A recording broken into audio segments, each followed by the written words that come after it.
যেভাবে লেখা আছে আমি সেভাবেই পড়ছি। আসসালামু আলাইকুম রাসেল ভাই, জানি আপনি সর্বদাই ভালোর দলে থাকেন। গত সপ্তাহে আমার ঘটনাটি আপনার অনন্য উপস্থাপনায় জীবন্ত লাগছিল বরাবরের মতো, তাই আপনাকে অন্তর্নিহিত আন্তরিক ধন্যবাদ।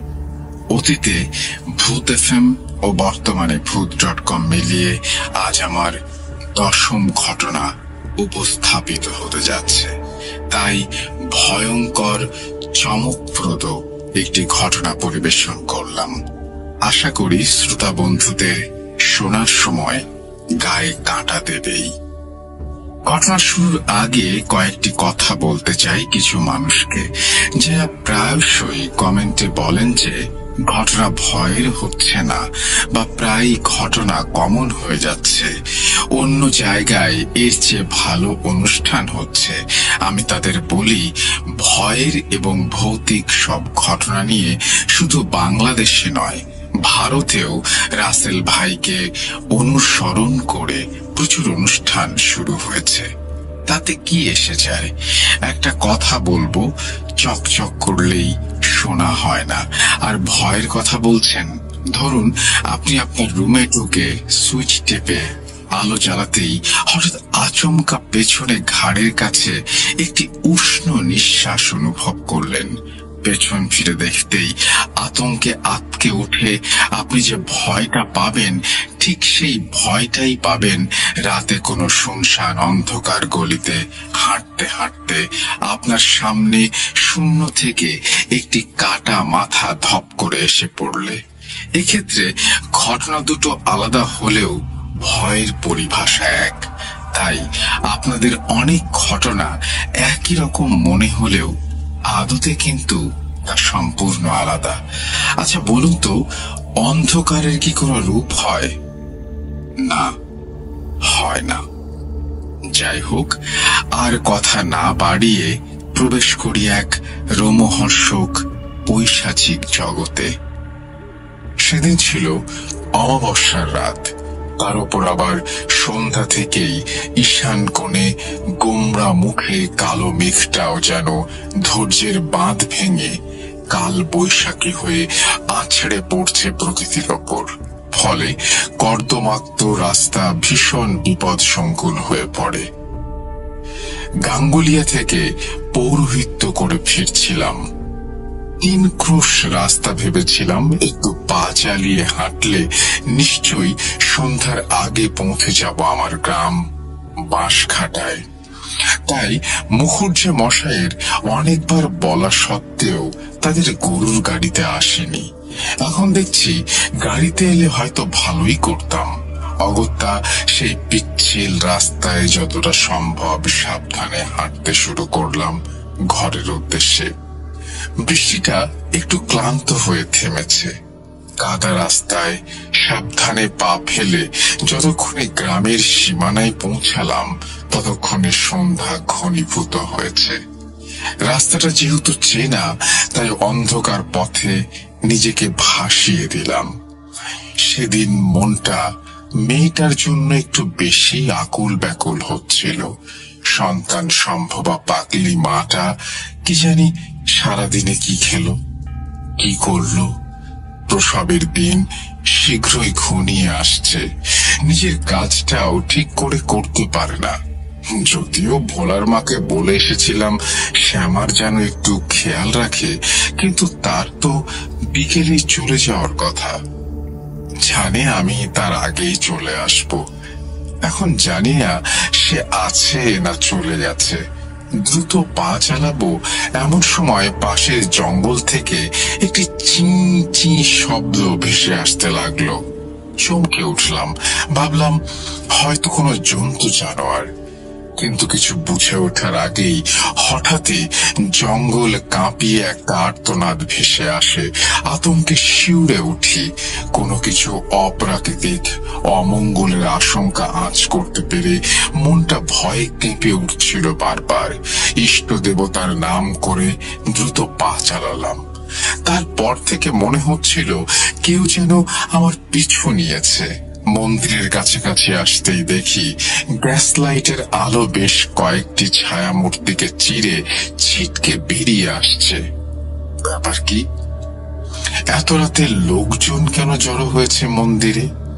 পৌঁছে দেখি গ্রামের মোড়ল এবং কয়েকজন গণ্যমান্য ব্যক্তি সহ কিছু গ্রামবাসী দাঁড়িয়ে, সবার মুখে দুশ্চিন্তা ও আতঙ্কের ছাপ। কি ব্যাপার এই সময় এখানে সবাই? কি হয়েছে? কেউ কিছু বলছেন না কেন? মোড়ল মশাই, কি হয়েছে? আমি বিস্ময়ের সাথে জিজ্ঞেস করে উঠলাম। দেখি সবাই নিস্তব্ধে আতঙ্কে আমার দিকে তাকিয়ে আছে। মোড়ল মশাই বলে উঠলেন, ভট্টাচার্য মশাই, ভয়ঙ্কর অনর্থ হয়ে গেছে। গ্রামের ওপর অশুভ পিশাচের ছায়া নেমে এসেছে। একটি ভয়ঙ্কর মর্মান্তিক পৈশাচিক ঘটনা ঘটে গেছে। মোড়ল মশাইয়ের কথা শুনে আতঙ্কে মনটা ছটফট করে ওঠে। এই রে, মেয়েটা তো ঘরে একা আছে। উঠোনে পা রাখবো এমন সময় মোড়ল মশাই সহ সবাই বাধা দিয়ে উঠল। ব্যাপারটা খুবই অস্বাভাবিক ও আশ্চর্যজনক লাগলো। মেয়েটার জন্য দুশ্চিন্তা ক্রমশ বাড়ছিল। বুকের ধড়ফড়ানিটা যেন কয়েক গুণ বেড়ে গিয়েছিল। কেউ যেন বুকের ভেতর হাতুড়ি পেটাচ্ছিল। সবাইকে উপেক্ষা করে কপারটা ধাক্কা দিয়ে খুলে যা দেখি তা দেখার জন্য আমি কেন মারা গেলাম না। আমার পায়ের তলা থেকে মাটি সরে যাচ্ছিল, কান্নায় বুকটা ফেটে যাচ্ছিল। শ্যামা মায়ের রক্তাক্ত বিবস্ত্র ছিন্ন ভিন্ন নিথর দেহটা মেঝেতে পড়ে আছে। নৃশংস ভাবে নাড়িটাও ছেঁড়া। কাঁদতে কাঁদতে ছুটে গিয়ে নিজের কাঁধে থাকা হরিনাম উত্তরীয়টা তার শরীরে ঢেকে দিয়ে ধিক্কার জানিয়ে চিৎকার করে উঠি, আপনারা কি মানুষ? একটা নারী দেহ এভাবে বিবস্ত্র হয়ে পড়ে আছে। হতে পারে সে পাগলি এবং মৃত, তাই বলে কি তার এইটুকু অধিকার নেই লজ্জা নিবারিত করার? হায় ঈশ্বর, এই দৃশ্য দেখানোর আগে আমাকে কেন মেরে ফেললে না? এখনো কেন আমার চোখ অন্ধ হলো না? কি দোষ ছিল আমার নিষ্পাপ মেয়ের? বলো, চুপ করে থেকো না। এমন সময় বাইরে মেঘের গর্জনের সাথে সাথে আবারও বৃষ্টি শুরু হলো।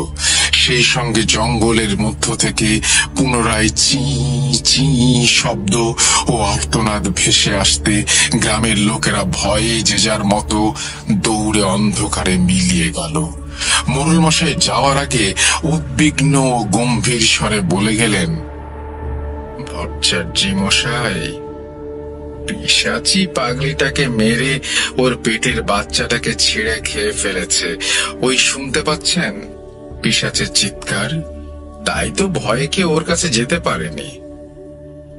আপনি তাড়াতাড়ি শাস্ত্র মতে ওর সৎকারের ব্যবস্থা করুন, আর দেখুন এই পিশাচকে কি করে আটকানো যায়। শ্যামা মায়ের সৎকার শেষ করে যখন ঘাট থেকে স্নান করে উঠলাম, ততক্ষণে পূব আকাশে সেই অভিশপ্ত রাত্রির মায়া কাটিয়ে অপরাধী মুখে সূর্যটা যেন ম্লান দৃষ্টিতে তাকিয়ে আছে। এই বলে ভট্টাচার্য দাদু কিছুক্ষণ নীরব হয়ে অদূরে পতিত থাকা চিতাভস্মের দিকে তাকিয়ে বসে রইলেন। পশ্চিমের আকাশটা ধীরে ধীরে উদাসীন হয়ে যাচ্ছে।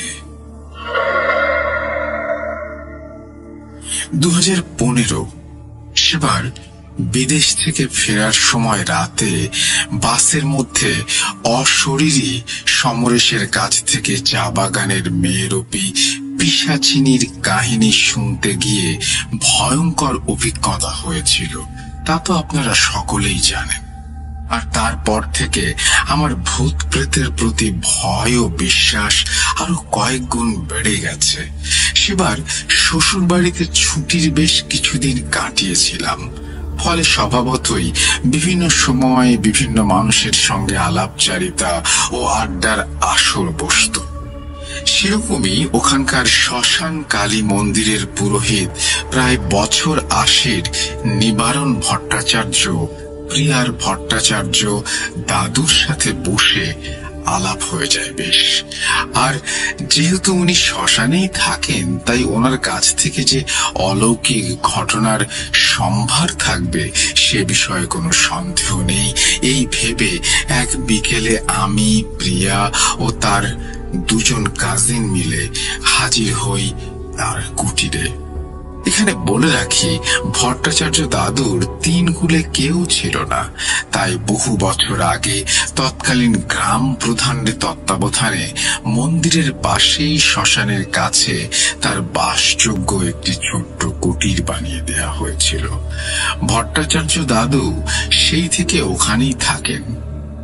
গ্রামের একজন পরিচারিকা সকাল বিকাল এসে তার সমস্ত কাজ করে দিয়ে যায়। ভট্টাচার্য দাদু আমাদের দেখে খুব খুশি হলেন। তারপর আমাদের কিছু মুড়ি মুরগি খেতে দিয়ে আমাদেরই জোরাজুরিতে অবশেষে একটি ঘটনা বলতে শুরু করলেন। উদাসীন পশ্চিম আকাশে সন্ধ্যার চাদরে মুখ ঢাকতে ম্লান মুখ সূর্যের তখনও কিছুটা বাকি। ঘটনা বলতে গিয়ে পুনরায় ভট্টাচার্য দাদুর অতীতের কোনো এক চাপা কষ্টের তারে টান পড়েছে। তাই বোধহয় চিতাভস্মের দিকে তাকিয়ে থাকতে থাকতে হয়তো ওই ছায়ের ভেতর অতীতের সেই মর্মান্তিক কষ্টের ঝলসানো মুখটা খুঁজে চলেছেন অন্যমনস্ক হয়ে। ভট্টাচার্য দাদু, ও ভট্টাচার্য দাদু, কি হলো? চুপ করে গেলে কেন? বলো তারপর কি হলো? পুরোহিত ঠাকুর আবার বলতে শুরু করলেন। হ্যাঁ, বলছি। আজ থেকে প্রায় ৪৫ বছর আগের কথা, সম্ভবত ৭১-এর মুক্তিযুদ্ধ চলাকালীন বা শেষের দিকে, ঠিক মনে নেই। তবে এটুকু মনে আছে, তখন ওপার বাংলা থেকে প্রচুর হিন্দু মুসলিম মানুষ পশ্চিম পাকিস্তানি সেনার হাত থেকে বাঁচতে সীমানা পেরিয়ে রাতের অন্ধকারে এপার বাংলায় ঢুকে পড়ত। আর ভারত বাংলাদেশ সীমানা আমাদের গ্রামের পূর্ব প্রান্ত ঘেঁষে চলে যাওয়ার দরুন এখানেও কিছু শরণার্থী ঢুকে পড়ে। পরবর্তীতে তাদেরকে মিলিটারি ক্যাম্পে নিয়ে গেলেও একজন আমার কাছে থেকে যায়, আর ওটাই ছিল তার জীবনের কাল। সেদিন সন্ধ্যারতি শেষ করে মন্দিরের ফটক বন্ধ করতে যাব, এমন সময় গোঙানি ও মেয়েলি কান্নার শব্দ ভেসে আসে অন্ধকারে মন্দির প্রাঙ্গণে শিমুল গাছটার কাছ থেকে। তাকিয়ে দেখি একটি ছায়া মূর্তি দাঁড়িয়ে আছে। অন্ধকারে ঠাহর করা যাচ্ছিল না। লণ্ঠন হাতে কাছে গিয়ে দেখি একটি মেয়ে দাঁড়িয়ে, পরনে ছেঁড়া ফাটা সালোয়ার কামিজ, রুক্ষ সূক্ষ্ম চুল। দেখে মনে হয় বছর ১৬-১৭ কিশোরী। ও কে? ও কোথা থেকে এসেছে? জিজ্ঞেস করতে ওর স্বভাব আচরণ ও ভিত্তিহীন জড়ানো পেঁচানো ওপার বাংলার আমতামতা কথা শুনে আন্দাজ করতে পারলাম যে মেয়েটির মস্তিষ্ক বিকারগ্রস্ত এবং ওপার বাংলা থেকে আসা শরণার্থীদের সাথে বোধহয় এপারে ঢুকেছে। এখন কোনো কারণে সঙ্গ হারিয়ে এই মন্দির প্রাঙ্গণে এসে পড়েছে। হয়তো মেয়েটিকে সেখানেই ফেলে রেখে চলে যেতাম, কিন্তু হঠাৎই মেয়েটি মূর্ছা যাওয়ার উপক্রম হলে কাছে গিয়ে ওকে ধীরে ধীরে মন্দিরের সিঁড়ির ওপর বসাতে গিয়ে লক্ষ্য করলাম যে মেয়েটির উদর খানিকটা স্ফীত, সম্ভবত অন্তঃসত্ত্বা। তাই ওকে সেই ঠান্ডায় আর বাইরে বসিয়ে না রেখে আমার কুটিরে নিয়ে যাই। পরদিন সকালে প্রথমে গ্রামের কবিরাজ ঘোষাল খুড়োকে ও পরে মোড়ল মশাইকে খবর দেই, এবং তিনিও আমাদের গ্রামের দক্ষিণ পূর্বে মাইলখানেক দূরে অবস্থিত মিলিটারি ক্যাম্পের তৎকালীন ক্যাপ্টেন সাহেবকে খবর দেন। একটু বেলার দিকে তারা এলে আগের রাতের সমস্ত ঘটনা তাদেরকে খুলে বলি। পাগলিটা দালানেই বসেছিল, ঘোষাল খুড়ো কিছু পরীক্ষা নিরীক্ষা করে খানিকভাবে জানালেন যে মেয়েটি 5 মাসের অন্তঃসত্ত্বা। এরপর একটা দীর্ঘ শ্বাস ফেলে তৎকালীন পশ্চিম পাকিস্তানি সেনাদের ধিক্কার জানিয়ে ক্যাপ্টেন সাহেব যখন পাগলিটাকে নিয়ে যেতে প্রস্তুত হলেন, তখন আমি ওনাকে একটা অনুরোধ করে বসলাম উনি যেন পাগলিটাকে আমার কাছে রাখার অনুমতি দেন। যেহেতু ক্যাম্পে এত ভিড়, তাই অন্তঃসত্ত্বা পাগলিটা ঠিক মতো চিকিৎসা ও দেখভালের অভাবে পড়ে যেতে পারে। পরে মোড়ল মশাইয়ের কিছুটা আপত্তি থাকলেও ক্যাপ্টেন সাহেবের সম্মতির জন্য চুপ থাকেন। এরপর ওনারা একে একে চলে গেলে আমি তৎকালীন মন্দিরের সেবাদাসীকে দিয়ে পাগলিটাকে পরিষ্কার পরিচ্ছন্ন করিয়ে মন্দিরে মায়ের প্রণামীতে পাওয়া শাড়ি থেকে একটা পরিয়ে আনতে বলে পুজোর জোগাড় যন্ত্রে ব্যস্ত হয়ে পড়ি।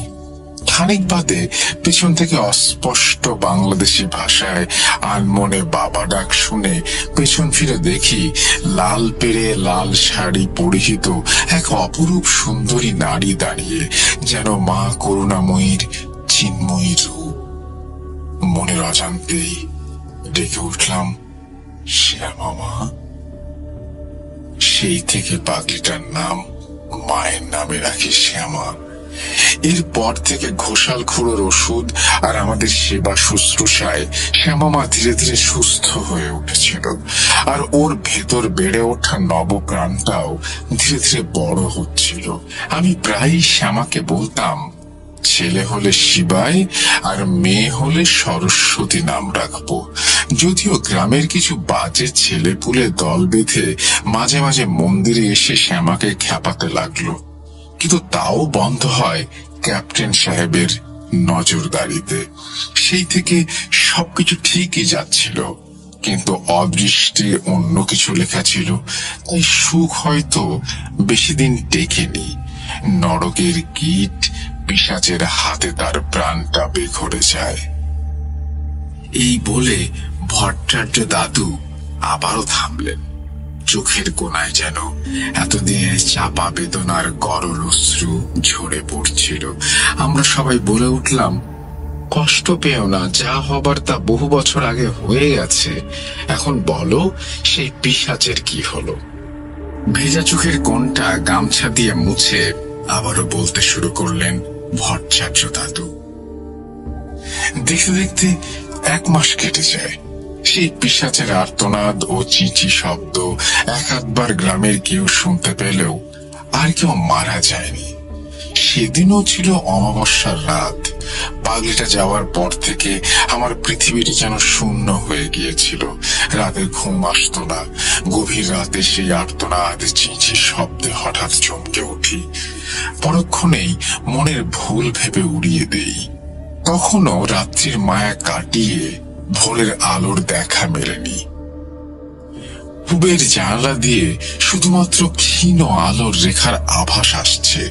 সবে মাত্র উঠেছি, প্রাতকর্ম সেরে সকালের পুজোর আয়োজন করব।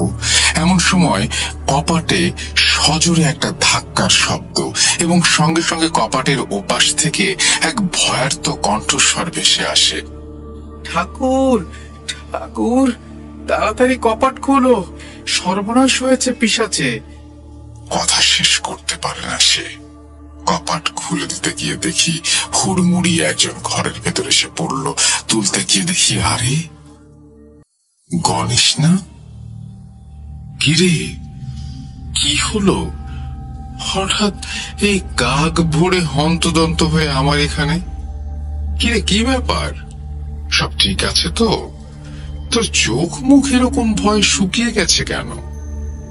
গণেশ পাশে রাখা খুঁটি থেকে কয়েক ঢোক জল খেয়ে যা বলল, তাতে আমারই আতঙ্কে শরীর কাঠ হয়ে যাওয়ার উপক্রম।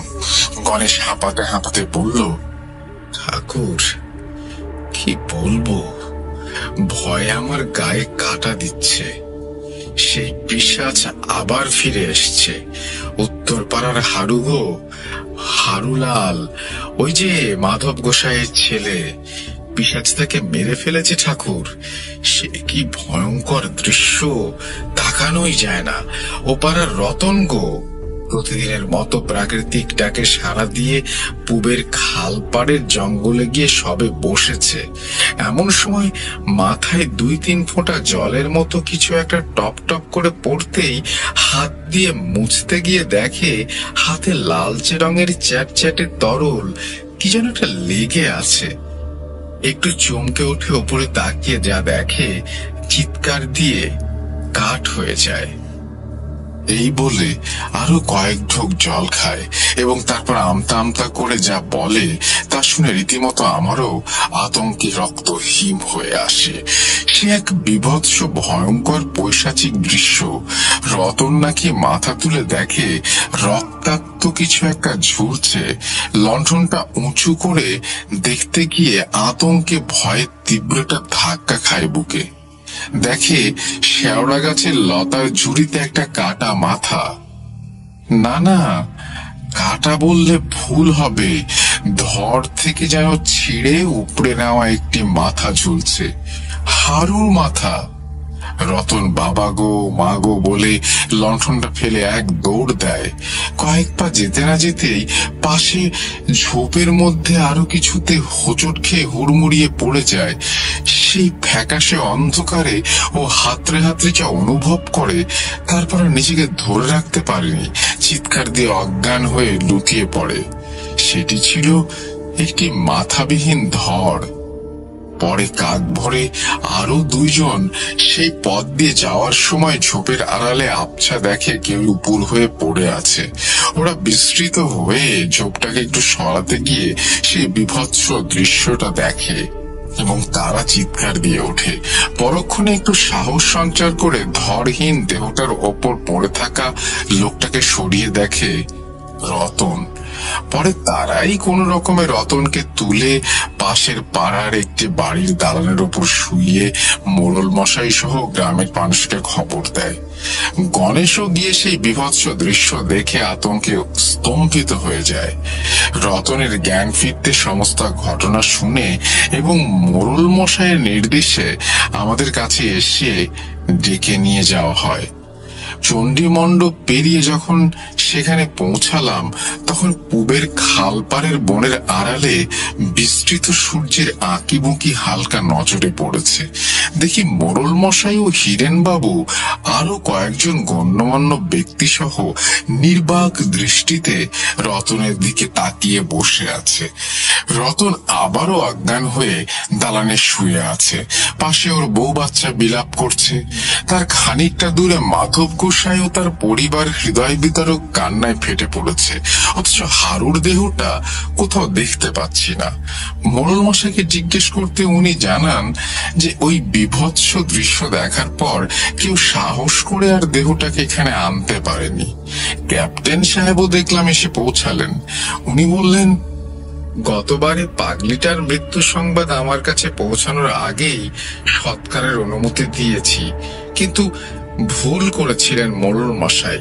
সেটা আপনার একরকম অপরাধ। বর্ডার সংলগ্ন গ্রামগুলো আমাদের আন্ডারে থাকার জন্য তার সমস্ত সুরক্ষা ও আইন শৃঙ্খলার ভার আমাদের ওপর, জানেন তো। চুপচাপ গো মেরে বসে রইলেন। আরো একটুখানি বেলা বাড়ল। আমরা সকলে খালপাড়ের দিকে রওনা দেই। নির্দিষ্ট স্থানে পৌঁছে সবাই বিস্ময়ে আতঙ্কে থ মেরে যায়। সেই বিভৎস দৃশ্য দেখে ক্যাপ্টেন সাহেবও ভয়ে আঁতকে ওঠেন। কোনো মানুষ কিংবা পশুর পক্ষে এটা করা কি সম্ভব? তার মানে এটা যে কোনো পিশাচের কাজ, সে বিষয়ে কোনো সন্দেহ নেই। কি মোড়ল মশাই, তাই তো? প্রথমবার পিশাচকে আপনিই তো শনাক্ত করেছিলেন, তাই না? আমি বিস্মৃত কণ্ঠে বলে উঠলাম। আশেপাশের মাটি যেন রক্তে ভিজে কালচে লাল নরম মাটিতে পরিণত হয়েছে। ধরটা ধরে কয়েকজন নিয়ে গেল, কিন্তু ব্যাগরা বাঁধালো শেওড়া গাছ থেকে ঝুলন্ত মাথাটা নামাতে গিয়ে। যখনই সবাই মিলে মাথাটা নামাতে গেছে, অমনি সেই 7 সকালেও খালের ওপারে জঙ্গলের ভেতর থেকে চি চি শব্দ ও আর্তনাদ ভেসে ওঠে। সবাই চিৎকার দিয়ে যে যেদিকে পারল ভয়ে দৌড় দিল। শুধু পড়ে গেলাম আমি, ক্যাপ্টেন সাহেব ও মোড়ল মশাই। দেখলাম তারা ভয়ে থরথর করে কাঁপছে। পরে আমি মহা মৃত্যুঞ্জয় মন্ত্র পাঠ করে অভয় দিতে ক্যাপ্টেন সাহেব একটু সাহস করে মাথায় নামিয়ে আনেন। সেদিন সন্ধ্যায় হারুর দাহ কার্যের সময়ও বেশ কয়েকবার সেই পৈশাচিক আর্তনাদ ও চি চি শব্দ শুনতে পাওয়া গেলেও তার উৎস ঠিক কোন দিক থেকে ঠাউর করা যায়নি। পরের দিন ছিল শনিবার। মোড়ল মশাইয়ের আদেশ মতো গ্রামের মঙ্গল ও সুরক্ষার্থে আমি মায়ের পুজোর আয়োজন করি। এরপর থেকে আরো একটি মাস নির্বিঘ্নে কেটে যায়।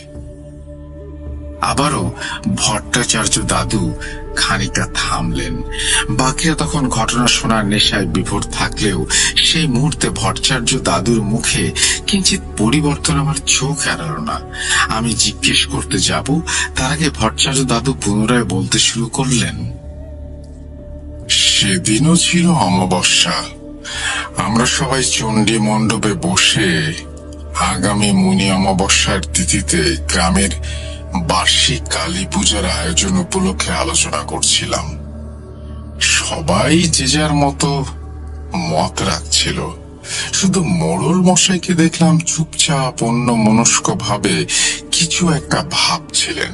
একটু নাড়া দিয়ে জিজ্ঞেস করতে চমকে উঠে সম্বিত ফিরতে বললেন, আজও তো অমাবস্যা, আজ আবার কিছু হবে না তো? সঙ্গে সঙ্গে চণ্ডী মণ্ডপে যেন শ্মশানের শূন্যতা নেমে এলো। শুধু ঝিঝি পোকার ডাক ছাড়া আর কোনো শব্দই ছিল না চণ্ডী মণ্ডপে। হঠাৎ করে সেই নিস্তব্ধতার বুক চিরে পাশের গাছে একটি রাত চড়া পেঁচা গোছের কোনো পাখি কর্কশ কণ্ঠে ডেকে উঠল। সেই শব্দে সবাই প্রায় একসঙ্গে আঁতকে উঠলাম। পরক্ষণে মোড়ল মশাইয়ের নির্দেশে সেদিনের মতো আলোচনা স্থগিত রেখে চণ্ডী মণ্ডপ ছেড়ে সবাই যখন উঠলাম, সন্ধ্যা তখন রাত্রির গহীনে ঘনীভূত হতে ব্যস্ত। ঘরে ফেরার পর থেকে মনটা বড্ড অস্বস্তি লাগছিল। সে রাতে নিস্তব্ধতায় কেন যেন অশনি সংকেত অনুভব করছিলাম। রাত্রি তখনও গভীর হয়নি। বিছানায় শোবার প্রস্তুতি নিচ্ছিলাম। এমন সময় আবারও বুক শিথিল করা সেই পৈশাচিক আর্তনাদ ও চি চি শব্দ ভেসে আসলো এবং পরক্ষণেই করুণ কান্নার স্বর, চিৎকার, হই হট্টগোল শুনতে পেয়ে সঙ্গে সঙ্গে লণ্ঠন হাতে বেরিয়ে পড়ি।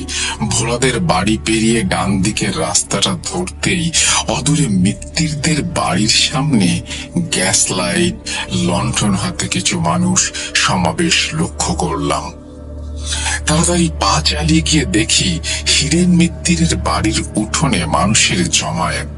সবাই ভয়ার্ত দৃষ্টিতে বিস্ময়ে সামনের উঠোনে বসে থাকা মিত্তির মশাইয়ের বৌমার দিকে তাকিয়ে আছে।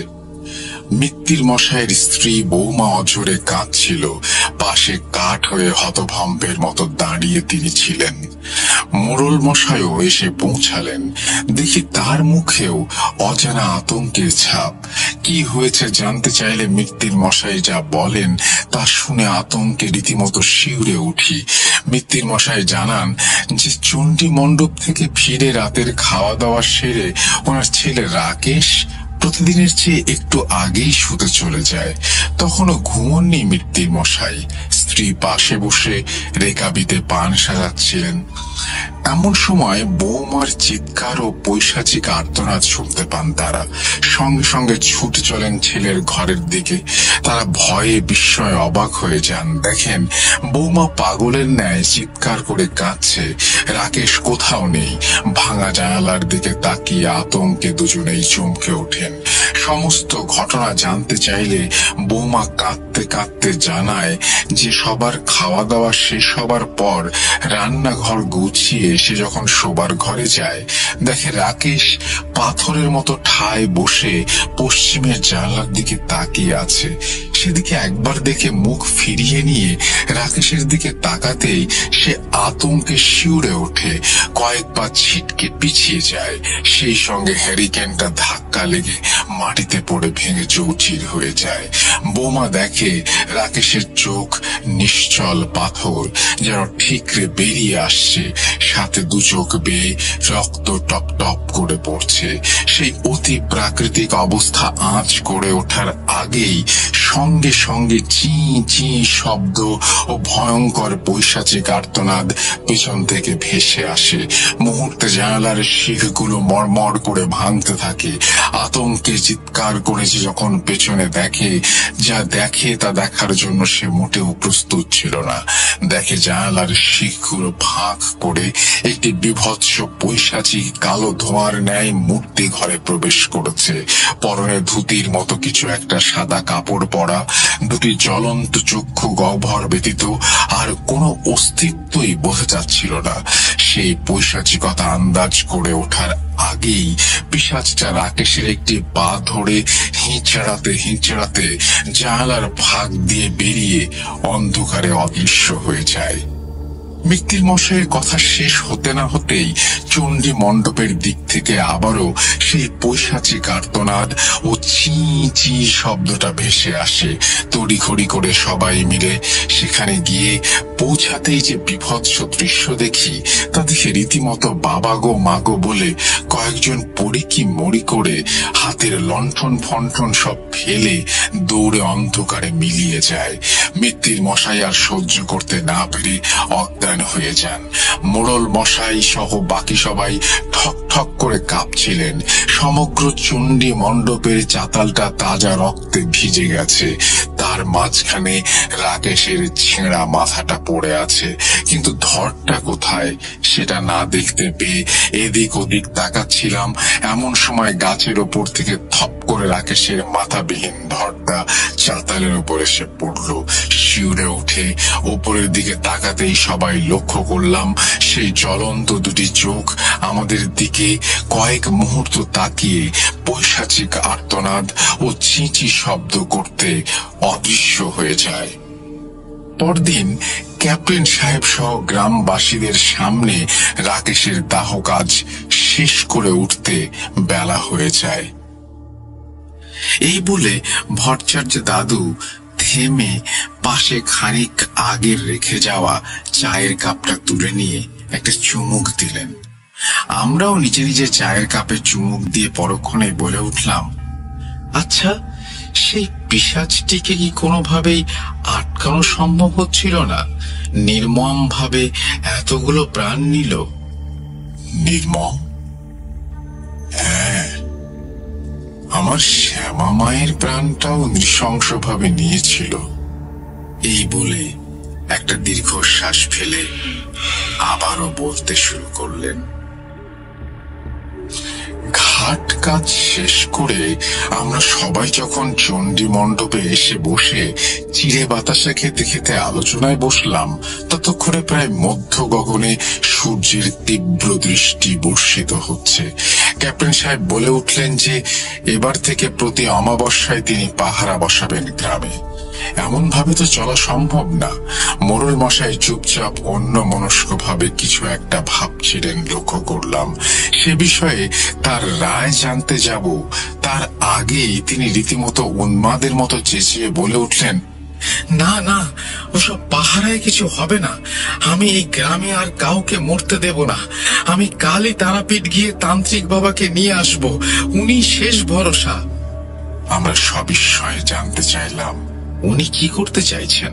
প্রত্যুত্তরে মোড়ল মশাই আতঙ্কের সহিত জানান যে কে জানে সামনের অমাবস্যায় কার কপালে শনি নামছে, তাই আরো একটা অঘটন ঘটার আগে উনি তান্ত্রিক বাবাকে দিয়ে এই পিশাচকে শেষ করবেন। আসলে ওনার ছেলে রাঘব ও রাকেশ একই সঙ্গে ব্যবসা করত, আর হারুও ওদের ঘনিষ্ঠ বন্ধু ছিল। এখন ওরা দুজন মারা গেছে, তাই মুখে না বললেও মনে মনে ওনার ছেলেকে নিয়ে ভীষণ দুশ্চিন্তায় আতঙ্কিত হয়ে আছেন। আমি আশ্বস্ত করে বললাম যে ওরকম ভাবে ভাবার দরকার নেই। ভগবানের ঘরে দেরি হলেও অন্যায় কখনো হয় না, আর যে যারা অন্যায় করে শেষকালে তাদের পরিণতি চরম দুর্ভাগ্যজনক হয়। কথাগুলো শুনে মোড়ল মশাই মুহূর্তের জন্য নিষ্পলক দৃষ্টিতে আমার দিকে তাকিয়ে থাকেন। এরপর আমাদের কথা গ্রাহ্য না করে উঠে চলে যান। দেখতে দেখতে বেশ কয়েকটা দিন কেটে যায়। আগামী মনি অমাবস্যায় মায়ের বার্ষিক পূজা। আস্তে আস্তে সবকিছু ভুলে পুজোর আয়োজনে সবাই ব্যস্ত হয়ে পড়ে। হপ্তা দেড়েক বাদে মোড়ল মশাই তারাপীঠ থেকে একজন কালো বস্ত্র পরিহিত জটাধারী কাপালিক গোছের তান্ত্রিককে নিয়ে গ্রামে আসেন। দিনটা ছিল শনিবার। সেদিন বিকেলে মোড়ল মশাইয়ের আদেশ মতো গ্রামের মানুষ সহ আমি চণ্ডী মণ্ডপে হাজির হই। গিয়ে দেখি হলুদ, কালো তিল, সরিষা, সিঁদুর ও আরো কিছু সামগ্রী রাকেশের মাথাটি চাতেলের যে জায়গায় পড়েছিল ঠিক সেই জায়গায় বৃত্তাকার করে তার মাঝখানে বসে কি সব উদ্ভট উদ্ভট মন্ত্র পড়ছিল তান্ত্রিকটি। এইভাবে প্রায় ঘন্টা খানেক চলার পর হঠাৎই উঠে দাঁড়ায় সে। তারপর ঝোলা থেকে একটি মরার খুলি বের করে তার মধ্যে মন্ত্রপুত জল ভরে সেই জল আস্তে আস্তে মাটিতে ফেলতে লাগলো এবং বলল ওই জল নাকি যেদিকে গড়িয়ে যাবে সেদিকে আমাদের অনুসরণ করতে হবে। সেই অলৌকিক খেলা বেশ কিছুক্ষণ চলার পর আমরা পেছন পেছন গিয়ে যে জায়গায় পৌঁছালাম তা হলো শ্মশানের ওই যে দক্ষিণ প্রান্তে পুরনো অশ্বত্থ গাছটা দেখছো তার ঠিক নিচে। আমরা সবাই অবাক হয়ে নিজেদের মুখ চাওয়াচাওয়ি করছি।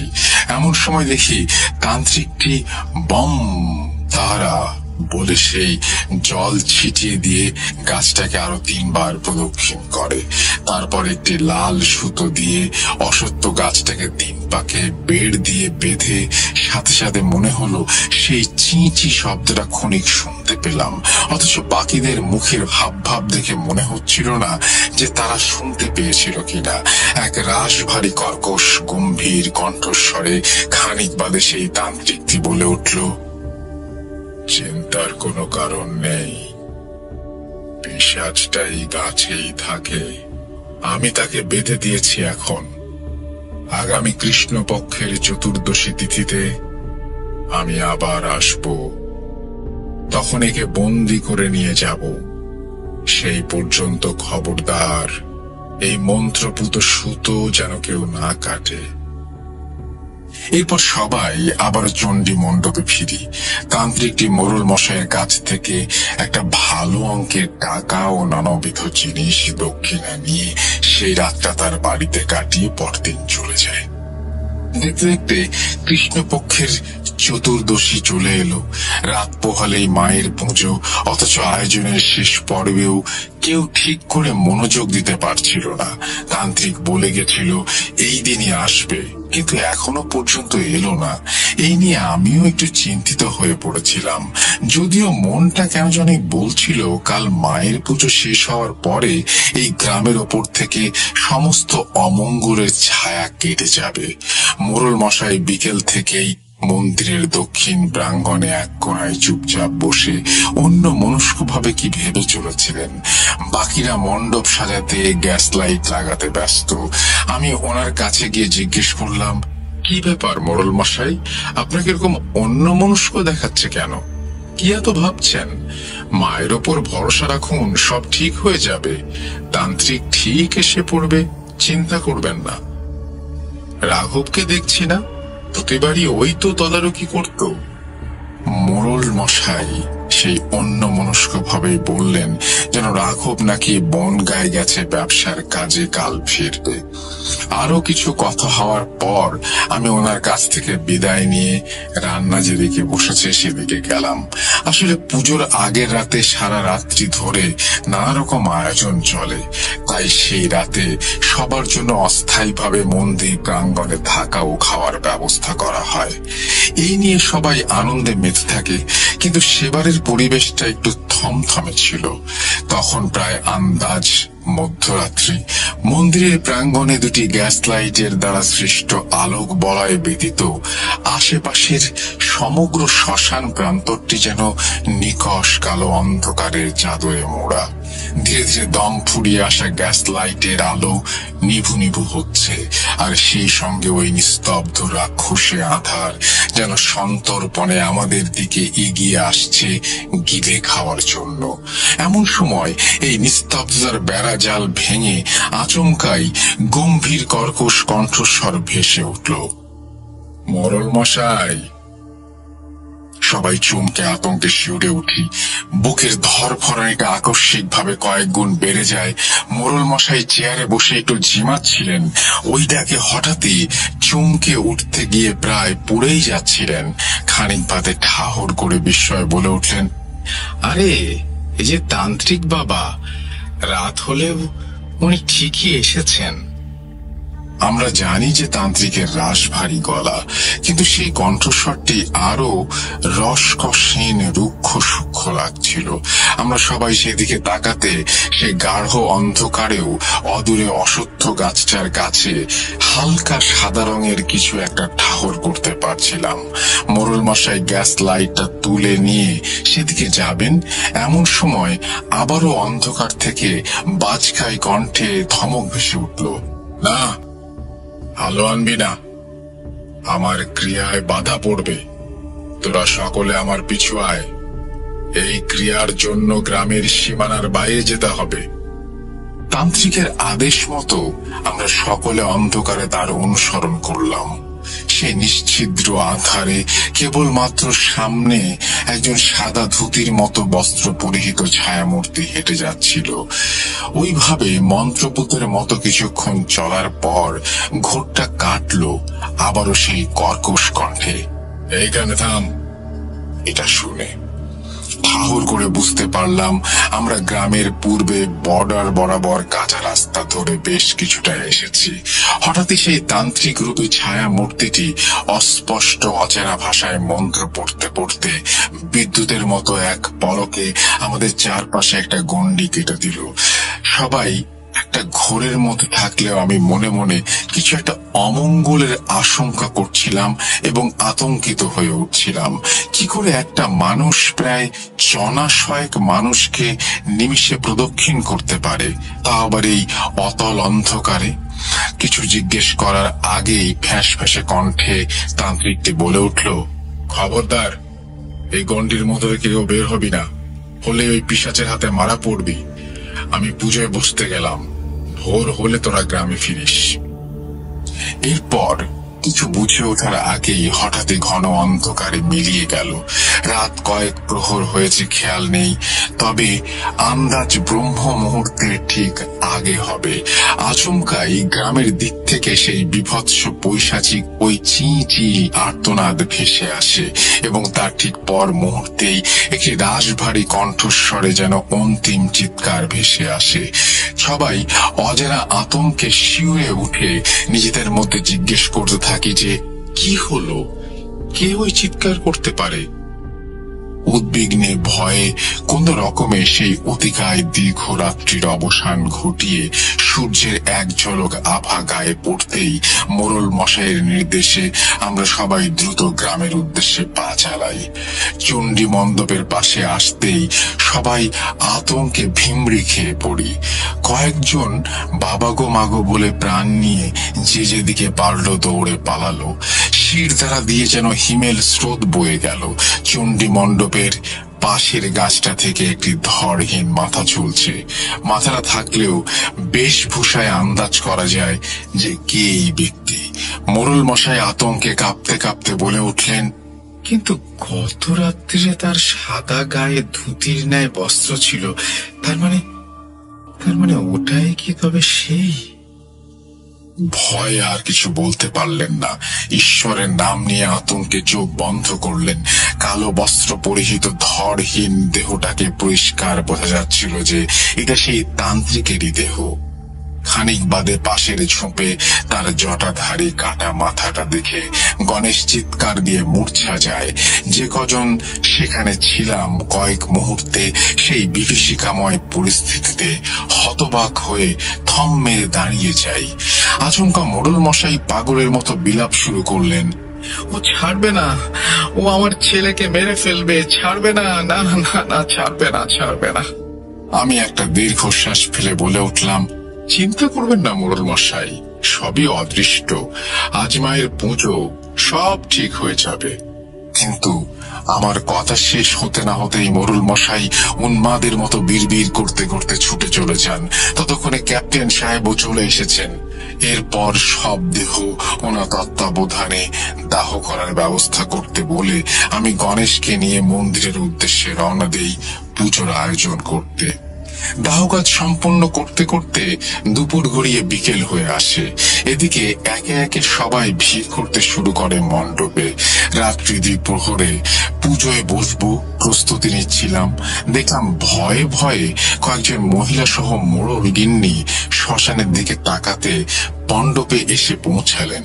শ্মশানে তখনও সদ্য তাজা চিতা ভস্যের ভেতর নিভু নিভু দগ্ধ লাল কয়লা যেন অচেনা ক্রোধে ফুঁসছে। ওদিকে তাকালেই যে কেউ আতঙ্কিত হবেই, কোনো সন্দেহ নেই। আসলে প্রতি বছরের তুলনায় এবছরের পরিস্থিতিটা একটু আলাদা, কারণ কোনো বছরই পুজোর দিন কেউ মারা যায়নি এবং পুজোর দিন এখানে দাহ করা হয়নি। প্রতিবার ঠিক এই সময়টায় রীতিমতো মেলা বসে যেত। বাচ্চাদের হই হট্টগোল, খেলাধুলা, গ্রামের মহিলাদের পুজোর উপকরণের প্রস্তুতি, ব্যস্ত থাকা, পুরুষদের মায়ের ভোগ বলি সহ নানাবিধ কাজে ব্যস্ত থাকা। অথচ আজ সম্পূর্ণ ছবিটা আলাদা। চারিদিকে মিলিটারির বেড়াজালের পাহারা, কেমন একটা থমথমে পরিবেশ, যেন চরম পৈশাচিকতার এখনো বাকি। আমি মোড়ল গিন্নিকে মোড়ল মশাইয়ের কথা জিজ্ঞেস করলে উনি ভয়ে ভয়ে জানান যে মোড়ল মশাই ঘরেই আছেন, সারাক্ষণ পাগলের মতো বিড়বিড় করছেন, মণ্ডপে আসতেই চাইলেন না। আর রাঘবের কথা জিজ্ঞেস করতে মোড়ল গিন্নি কিছু বলতে যাবেন, তার আগে আকাশ বাতাস কাঁপিয়ে শুধু অসত্য কাজটাই আচমকাই কাঁপতে লাগলো। উপস্থিত সকলেই ভয়ে অবাক হয়ে সেই দিকে তাকালাম। মহিলারা রীতিমতো আতঙ্কে চিৎকার করে উঠল। চারিদিকে পরিবেশটা শান্ত, একটা পাতাও নড়ছে না, অথচ আশ্চর্যজনক ভাবে অলৌকিক ক্ষমতায় শুধু সেই গাছটাই কাঁপছে। আমি পরিস্থিতিটি বেগতিক দেখে কয়েকবার মায়ের নাম নিয়ে সেদিকে লক্ষ্য করে কয়েক ফোঁটা গঙ্গা জল শূন্যে ছুড়ে দিতেই গাছটি হঠাৎই থেমে যায়। এরপর কয়েক সেকেন্ডের অতল নিস্তব্ধতা। সবাই পালানোর উপক্রম করলে রীতিমতো ধমক দিয়ে ওদের বোঝাই যে এটা মায়ের স্থান, এখানে কোনো অশুভ শক্তি আসতে পারবে না। তাই পুজো ছেড়ে যাওয়ার পরিবর্তে সবাই যেন এক মনে মাকে স্মরণ করে, পুজোতে অংশগ্রহণ করে। প্রতিবার মোড়ল মশাইয়ের ছেলে রাঘবই বলে দিত এবং ওই দিকের সমস্ত আয়োজনটা সামলাতো। কিন্তু এবারে ও না থাকায় বলির দিকটার আয়োজন করতে বলে আমি ঘরে গেলাম কাপড় বদলাতে। সন্ধ্যা ধীরে ধীরে রাত্রিতে ঘনীভূত হচ্ছে। একে একে সমস্ত গ্যাস লাইট গুলো জ্বলতে শুরু করেছে। এমন সময় হঠাৎই সেই পরিচিত চি চি শব্দ গায়ে কাটা দেওয়ার মতো পৈশাচিক আর্তনাদ শুনে ঘর থেকে বেরিয়ে আসি। দেখি আতঙ্কে বাইরে শোরগোল পড়ে গেছে। আমি বাইরে এসে শান্ত হতে বলতেই আমাকে দেখে আচমকাই সবাই যেন বিস্ময়ের মন্ত্রমুগ্ধের মতো চুপ করে দাঁড়িয়ে যায়। গণেশ কাঁপতে কাঁপতে প্রশ্ন করে, ঠাকুর, এই কি বেশভূষা আপনার? এর আগে তো আপনার এই বেশভূষায় দেখিনি। দেখলাম কয়েক সেকেন্ড আগে ঘটে যাওয়া পৈশাচিকতা ভুলে সবাই বিস্ময়ে জিজ্ঞাসু দৃষ্টিতে আমার দিকে তাকিয়ে আছে। পরিকল্পনা মাফিক সেদিনের পুজো অন্য বছরের ন্যায় সাধারণ ছিল না, তাই সেই বিশেষ পুজোর জন্য বিশেষ বস্ত্র পরেছিলাম। আমার শরীরে ছিল রক্ত জবার মতো টুকটুকে লাল ধুতি, দুই বাহু ও গলায় ছিল রুদ্রাক্ষের মালা, কপালে ছিল একটি বিশেষ ছাই ভস্যের টিকা। আমি গম্ভীর কণ্ঠস্বরে ওদেরকে আশ্বস্ত করে পুজোয় বসলাম। পুজো যখন গমগমিয়ে চলছে, কাসর ঘন্টা ঢাক করতলে চারিদিকে মুখরিত, ধূপ ধুনোর গন্ধে চারিদিকে সুবাসিত, অহরহ ঘিয়ের সংযোজনে যজ্ঞকুণ্ডের আগুন যখন আকাশ চুম্বি, ক্যাপ্টেন সাহেবও তার পাহারার আরো এক প্রস্থ মহড়া করে এসে মণ্ডপের কাছে রাখা চেয়ারে বসেছেন। রাত্রি দ্বিপ্রহর সবে শুরু। পুষ্পাঞ্জলি শেষ করে অন্তিম পর্বে এবারে বলির রক্ত মাকে উৎসর্গ করার জন্য গণেশকে পাঁঠাটাকে হাড়ি কাঠে ঢুকিয়ে প্রস্তুত হতে বলি।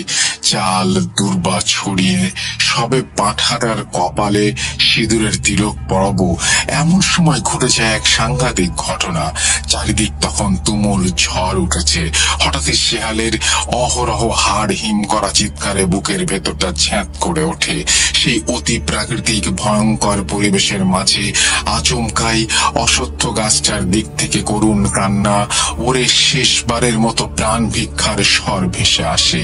আমাকে মেরো না, ছেড়ে দাও, কে আছো, আমাকে বাঁচাও এই পিশাচের হাত থেকে। কথাটা আর সম্পূর্ণ করতে পারে না। সঙ্গে সঙ্গে মর্মান্তিক চিৎকারে কণ্ঠস্বরটা ম্লান হয়ে অন্ধকারে মিশে যায় এবং ঠিক সেই মুহূর্তে অন্ধকার থেকে একটি কাটা মাথা ছিটকে এসে মণ্ডপের প্রাঙ্গণে পড়ে তাজা রক্তে ভিজিয়ে দেয়।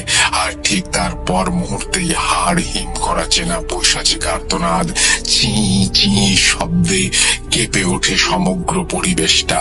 এদিকে মোড়ল গিন্নি রাঘব রাঘব বলে আতঙ্কে চিৎকার করে জ্ঞান হারান। গ্যাসের আলোয় দেখলাম সদ্য ধড়হীন মাথাটি রাঘবের। কাঁপতে কাঁপতে সবাই গ্যাস লাইট হাতে গাছটার দিকে এগুলাম। গাছের কাছে পৌঁছাতেই সেই বিভৎস পৈশাচিকতা দেখে শরীরটা ভয়ে আতঙ্কে শিরশিরিয়ে উঠল। অনেকে আতঙ্কে দৌড়ে পালালো মণ্ডপের দিকে। শরীরে রক্ত জমাট বাঁধার উপক্রম, তখনও টপ টপ করে পড়ছে মাটিতে। ওপরের দিকে তাকাতেই মাথাটা কয়েক সেকেন্ডের জন্য ঘুরে যায়। ওই বিভৎস পৈশাচিকতা চোখে সহ্য করার মতো নয়। দেখি অন্ধকারে গাছের ডালের আড়াল থেকে একটি লোমশ কালো কুচকুচে হাত তার আঙুলের নখে গেথে ঝুলিয়ে রেখেছে রাঘবের মাথাবিহীন ধরটাকে, এবং এক বিভৎস বিভীষিকাময় পৈশাচিক উল্লাসে অশ্বত্থ গাছটা মাঝে মাঝে কেঁপে কেঁপে উঠছে। এইভাবে কয়েক মুহূর্ত চলার পর আচমকাই চি চি শব্দে দেহটাকে সজোরে মণ্ডপের দিকে ছুঁড়ে গর্জন করতে করতে হঠাৎই একটি আগুনের বলয়ে পরিণত হয়ে শূন্যে অমাবস্যার নিকষ কালো আকাশে ধীরে ধীরে তারাদের মাঝে মিলিয়ে যায়।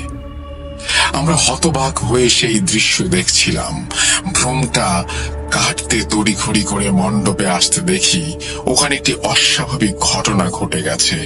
ধড়হীন দেহটা সজোরে এসে মণ্ডপে মায়ের মাথার সামনে আছড়ে পড়াতে বেশ খানিকটা তাজা রক্ত ছিটকে মায়ের প্রতিমার পা ভিজিয়ে দিয়েছে।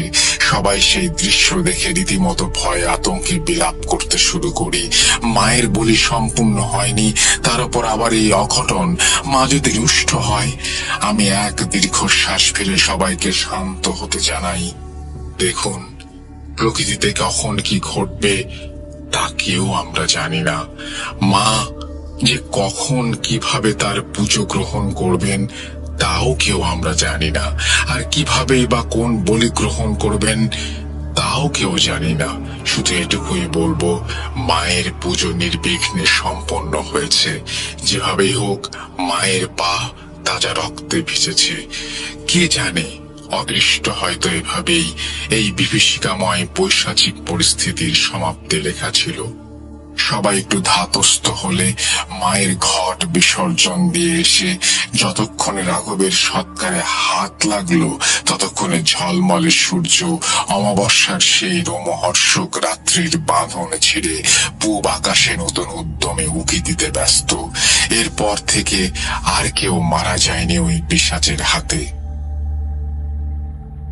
এই বলে ভট্টাচার্য দাদু থামলেন। এরই মাঝে একটা জিনিস লক্ষ্য করে চমকে উঠে। ঘটনা শেষে ভট্টাচার্য দাদুর চোখ যেন এক মুহূর্তের জন্য পরম তৃপ্তিতে চকচক করে উঠল। কিছুটা বিস্তৃত হই। ব্যাপারটা আর কেউ লক্ষ্য না করলেও তা আমার নজর এড়ালো না। ঘটনা কি সত্যি এখানে শেষ, নাকি ভট্টাচার্য দাদু একটা এড়িয়ে গেলেন কিছু?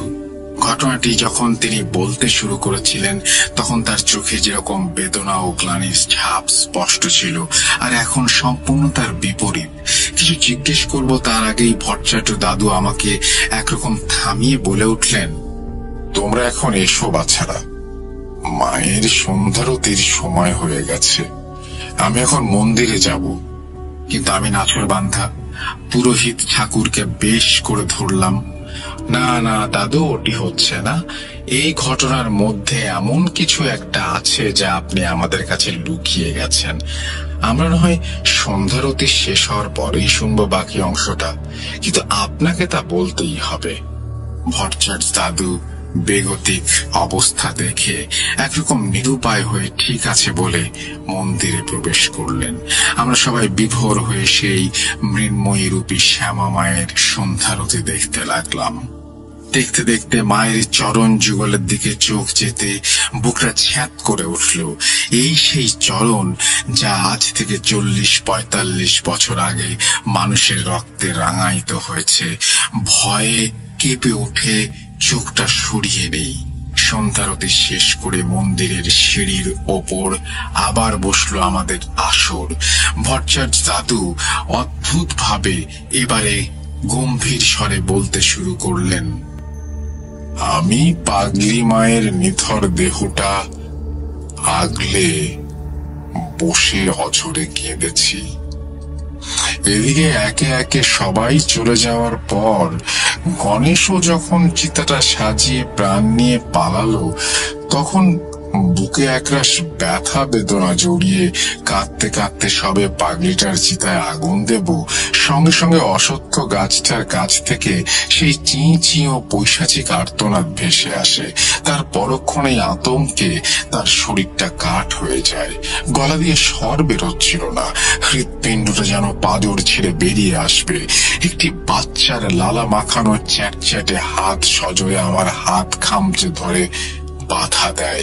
বিস্ফারিত দৃষ্টিতে দেখলাম আমার ডান পাশে বছর 9-10 একটি বাচ্চা উলঙ্গ অবস্থায় আমার দিকে এক দৃষ্টিতে তাকিয়ে আছে। ছেলে বাচ্চা, কিন্তু তার চেয়েও অতি প্রাকৃতিক অবিশ্বাস্য ব্যাপারটা হলো তার নাভি থেকে 1 হাত মতো ঝুলছে রক্ত ছেঁড়া নাড়ি। সেই পৈশাচিক পরিস্থিতি আর সহ্য করতে না পেরে ভিমড়ি খেয়ে পড়েই যাচ্ছিলাম, কিন্তু পড়ার আগেই ছেলেটি আমাকে ধরে ফেললো। আমি ভয়ে কাঁপতে কাঁপতে জিজ্ঞেস করলাম, কে কে কে তুমি? এত রাতে এখানে কি করছো? ছেলেটি আশ্চর্যজনক ভাবে ফ্যাঁস ফ্যাঁসে গলায় পরিষ্কার বাংলায় বলল, আমি সেই যে মায়ের পেটে থাকা অবস্থায় তুমি ভালোবেসে নাম রেখেছিলে শিবাই। হ্যাঁ, আমি তোমার পাগলি মেয়ের ছেলে, তোমার নাতি। আমার মাথাটা যেন কেমন ঘুরছিল। যা কিছু ঘটছে তা কি স্বপ্ন নাকি বাস্তব? এও কি সম্ভব? ছেলেটি কেমন যেন আমার মনের কথা বুঝতে পেরে আবারও বলে উঠল, আমার মা মানুষ হলেও আমার বাবা এই জগতের ছিলেন না। এক খারাপ হুজুর আমার মায়ের থেকে তাকে আলাদা করতে নিষ্ঠুরভাবে হত্যা করে। আমি তখন সবে 2 মাস মায়ের গর্ভে। সেই আঘাত সহ্য করতে না পেরে আমার মা পাগল হয়ে ঘুরতে ঘুরতে এক সময় এখানে এসে পৌঁছায়।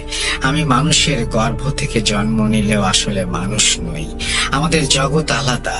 সেখানে বাচ্চা গর্ভে আসার সঙ্গে সঙ্গেই মহান উপরতলার কৃপায় বেশ কিছু অলৌকিক ক্ষমতার অধিকারী হয় সে। তার মধ্যে একটি হলো ভ্রূণের মধ্যেই সে জ্ঞান শিক্ষার বিকাশ ঘটা। ফলে তখন থেকে মায়ের গর্ভে থাকা অবস্থাতেই বাইরের জগতের সবকিছু উপলব্ধি করতে পারি আমি। এবং বাচ্চা হওয়ার পর ছোট থেকে কিশোর এবং কিশোর থেকে যুবক হতে শুধু 3 প্রহর সময় লাগে। আর এখন সবে 2য় প্রহর শুরু হলো, তাই আমাকে 9-10 বছর দেখাচ্ছে। নিয়ম মেনে চিতার আগুন দিয়ে আমার কাছে বসে ক্রোধান্বিত স্বরে শিবাই যা বলে তা শোনার পর সেই অলৌকিক পরিস্থিতির কথা বেমালুম ভুলে গিয়ে মনটা তখন রাগে ফেটে পড়ছিল। ওরা মানুষ নয়, ওরা নরকের কীটের চেয়ে অধম। শিবাই রাগে চি চি শব্দ করতে শুরু করলো। গর্ভেই বুঝতে পারছিলাম আজই ভূমিষ্ঠ হব। একটা সময় প্রাকৃতিক নিয়মে আমার জন্ম হয়। আমাদের জগতের নিয়ম অনুসারে সবকিছু বোঝার থাকলেও তখন সবে প্রথম প্রহর শুরু, তাই ছোট্ট শিশুটাই ছিলাম। পাশে মা অচেতন অবস্থায় শুয়ে আছে, নারীটা তখনও অক্ষত। এমন সময় টলতে টলতে তিনজন নরকের পিশাচ কপাট ধাক্কা দিয়ে ঘরে প্রবেশ করলো। তারপর কথাগুলো জড়িয়ে আসে শিবায়ের। আর বলতে পারছিল না সে, কান্নায় ভেঙে পড়ে, করুণার্তনাদ করতে থাকে। এসবের মাঝখানে দেখলাম প্রহর গড়ানোর সাথে সাথে শিবায় আরো কিছুটা বড় হয়েছে। খানিক বাদে কান্না থামিয়ে ধীরে ধীরে যে জঘন্য ঘটনার বিবরণ দেয়, তা শোনার আগে কেন যে আমার মৃত্যু হলো না, হায় ঈশ্বর। শিবায় বলে, তিনটে লম্পট টলতে টলতে ঘরে ঢোকে। তাদেরকে দেখে সে চিনতে পারে ওরাই পাগড়িটাকে প্রায়শই বিরক্ত করত। তখন আমি কোনো দরকারে বা পৌরোহিত্য করতে গ্রামের বাইরে যখন যেতাম, শিবায় তার অলৌকিক ক্ষমতার দ্বারা এটাও জানে যে তারা আর কেউ নয়, এই গ্রামেরই তিনজন জানোয়ার, রাঘব, রাকেশ ও হারুলাল।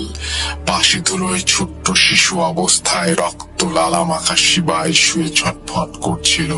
শয়তান পশুগুলোর মধ্য থেকে হারু এক হ্যাঁচকা টান দিয়ে নাড়িটা ছিঁড়ে দেয়। এরপর কুৎসিত একটা হাসি দিয়ে রাকেশ শিবায়ের একটা পা ধরে ঝুলিয়ে নিয়ে গিয়ে ওই অসত্যের গাছটার পাশে ছোপে ফেলে দেয়, যাতে সন্ধ্যা হতে না হতে শিয়ালের দল এসে ছিঁড়ে খেয়ে সাবার করে। এরপর অচেতন পাগড়িটার সাথে নরকের কীর্তির চলে নির্মম পৈশাচিক খেলা। ছোট্ট শিবায় ঝোপের আড়ালে প্রহরের সাথে সাথে একটু একটু করে বড় হচ্ছিল, আর সেই মায়ের করুণার্তনাদ অসহায় ভাবে শুনছিল। কিছু করতে না পেরে ক্রোধে চি চি করে ওঠে, চিৎকার করছিল সে। সেই জঘন্য নোংরা পাপের প্রতিবাদে প্রকৃতিও যেন অঝরে কেঁদে বৃষ্টি ধরিত্রীর বুক ভাসাচ্ছিল। এইভাবে বেশ কিছুক্ষণ চলার পর একটি বাজ পড়ার শব্দে পাগড়িটা অন্তিম আর্তনাদ শেষ নিঃশ্বাস ছেড়ে প্রকৃতির সাথে মিশে যায়। এরপর ওই হিংস্র জন্তুর দল উল্লাস করতে করতে ঘর ছেড়ে বেরিয়ে গ্রামের দিকে চলে যায়। সন্ধ্যা ঘনিয়ে এসেছে, ততক্ষণে শিবায় একটু একটু করে হাঁটতে শুরু করেছে। ঘরের দিকে যাবে তার আগেই দেখে মোড়ল মশাই কিছু লোকজনকে সঙ্গে করে গ্যাস লাইট হাতে হাজির হন এবং সবার মধ্যে রুটি দেন পাগড়িকে নাকি পিশাচে মেরেছে। রাঘব নাকি এই পথ দিয়ে যাওয়ার সময় হঠাৎ চিঁচি শব্দ আর্তনাদ শুনে তাকে খবর দেয়। শিবায় আর নিজেকে সামনে রাখতে না পেরে রাগে ক্ষোভে চিঁচি শব্দে আর্তনাদ করে ওঠে। এরপর গ্রামের পাশে জঙ্গলে আমার জন্য অপেক্ষা করে। সৎকার শেষ করে আমরা যতক্ষণে ঘরে এলাম, ততক্ষণে সেই অভিশপ্ত রাত্রির কালিমা মুছে ধীরে ধীরে উজ্জ্বল হচ্ছিল। ভোরের আলোয় দেখলাম শিবায় তখন এক পূর্ণ বয়স্ক যুবকে পরিণত হয়েছে। আমরাই একটা ধুতি পরতে দেই ওকে। শিবায় জানায় এর বদলা সে নেবেই, প্রতি অমাবস্যায় এক এক করে সবাইকে মারবে। এই বলে সেই অসত্য গাছটায় মিলিয়ে যায়।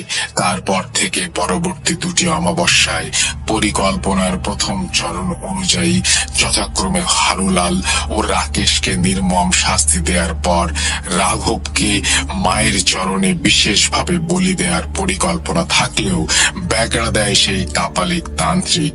ও যে পয়সার লোভে শুধু পিশাচ তাড়াতে নয়, উপরন্তু চেয়েছিল শিবাইকে বন্দি করে ওর পাপ কার্য সিদ্ধ করবে। তাই প্রথমে অসত্য গাছের মন্ত্রপুত লাল সুতো জড়িয়ে শিবাইকে বন্দি করে এবং চতুর্দশীতে এসে ওকে বশে আনার পদ্ধতি অবলম্বন করবে। কিন্তু তার আগেই আমি সবার অলক্ষ্যে বিশেষ পুজো করে সেই সুতোর বাঁধন ছিন্ন করি এবং একটি নকল সুতো জড়িয়ে দিই। এরপর চতুর্দশীর দিন সন্ধ্যায় যথাক্রমে প্রথমে গ্রামবাসীকে ছলে বলে গ্রামের বাইরে নিয়ে গিয়ে বন্দি করা ও পরে সেই তান্ত্রিকে গ্রামে ঢুকলে নির্মম ভাবে শাস্তি দেওয়া, এটাই ছিল আমাদের পরিকল্পনার দ্বিতীয় চরণ। আর সেবার পুজোয় কালীর পরিবর্তে শ্মশান কালীর তীব্র রূপ পুজোর এক বিশেষ সংকল্প নয়। সেই মত রক্তাম্বর পরিহিত হয়ে কপালের পাগলির চিতাভস্যের তিলক কেটে পুজোয় বসি। রাঘবই ছিল ওই শয়তানগুলোর মাথা, তাই প্রতিজ্ঞা করি যেভাবেই হোক রাঘবকেই মায়ের কাছে বলি দেব। সেটাই ছিল আমাদের পরিকল্পনার তৃতীয় চরণ। যেই ভাবা সেই কাজ, এরপর বাকিটা তোমরা জানো। এই বলে ভট্টাচার্য দাদু থামলেন। প্রিয়া হঠাৎ জিজ্ঞেস করে উঠল যে পরবর্তীতে মোড়লের কি হয়েছিল। বাপ কখনো বাপকেও ছাড়ে না। পরবর্তীতে মোড়ল মশাই সন্তান হারিয়ে সম্পূর্ণ পাগল হয়ে যান এবং বছর 2 পরে মারাও যান। ভট্টাচার্য দাদু ঘৃণার ছলে বললেন। আমি জানতে চাইলাম শিবাই কেন মারল না মোড়ল সাহেবকে এবং ও এখন কোথায়। উত্তরে ভট্টাচার্য দাদু জানালেন যে উনি চেয়েছিলেন সন্তান বিয়োগে মোড়ল মশাই যেন ধীরে ধীরে শেষ হয়, আর শিবাই তার কাছ থেকে বিদায় নিয়ে নিজ জগতে ফিরে গেছে। সেদিনের পর থেকে আর ফিরে আসেনি। সন্ধ্যা তখন ধীরে ধীরে রাত্রিতে ঘনীভূত হচ্ছে। আমরা সবাই বাড়ির উদ্দেশ্যে রওনা হব। এমন সময় থমকে যাই। এ কি, মনে হলো অশ্বত্থ গাছের কাছে সাদা ধুতি পরে কেউ দাঁড়িয়ে আছে। খানিকক্ষণ ওদিকে তাকিয়ে থাকার পর ভ্রম কাটল প্রিয়ার ডাকে। এরপর আবারও পথ চলতে শুরু করলাম। এবার স্পষ্ট শুনতে পাচ্ছি চি চি শব্দটাও। পর মুহূর্তে হাসির কলরব। চমকে উঠলেও আর পেছনে ফিরে তাকায়নি। দাদু নাতির খুনসুটিপনায় ব্যাঘাত ঘটতে পারে। প্রকৃতির অমোঘ নিয়মে এমন অনেক কিছুই ঘটে যার ব্যাখ্যা দেয়া বা বিশ্লেষণ করা সম্ভব নয়। তাদেরকে তাদের মতোই ছেড়ে দিতে হয়। এর পর যে কদিন শ্বশুর বাড়িতে ছিলাম, ভট্টাচার্য দাদুর কাছ থেকে বহু ঘটনা শুনেছি। একে একে সব বলবো। 2020 ডিসেম্বর করোনার থাবা থেকে ভট্টাচার্য দাদুও ছাড়া পাননি। করোনায় আক্রান্ত হয় এবং 7 দিনের মাথায় আমাদের সকলকে ছেড়ে এই ইহলোক ত্যাগ করে তিনি পরলোকে চলে যান।